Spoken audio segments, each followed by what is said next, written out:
ஒவ்வொரு ஊழலா வெளியில வரும் போது ஒவ்வொரு வேஷமா கலந்துரும் போது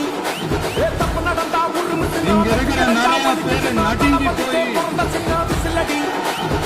இதுல நம்ம மேல அவதூறு வேறு. இப்ப புதுசா ஒரு வெப்பன் ஒண்ணு கொண்டு வந்திருக்காங்க. அது என்ன தெரியுமா? அவங்க தயவால தான் நம்ம ஆட்சி நடக்குதான். மக்கள் தயவால இந்த ஆட்சி நடந்துகிட்டு இருக்கு. மனசாட்சி உள்ள சக்திகளோட ஆதரவால இந்த ஆட்சி நடந்துகிட்டு இருக்கு. நாங்க தான் அனுப்பி வச்சோம் அப்படின்றாங்க. அனுப்பி வச்சவங்களுக்கு மினிஸ்ட்ரியில இடம் கொடுத்தா ஏன் கதறீங்க? ஏன் இவ்வளவு கோபம்? ஏன் இவ்வளவு கதறல்? இதுல இன்னொரு முக்கியமான விஷயம், மார்க்சிஸ்ட் கம்யூனிஸ்ட் கட்சி நமக்கு ஆதரவு கொடுத்தது சுயேட்சையா எடுத்த முடிவுன்னு சொல்றாங்க. அதே மாதிரி இந்திய கம்யூனிஸ்ட் கட்சி நமக்கு ஆதரவு கொடுத்தது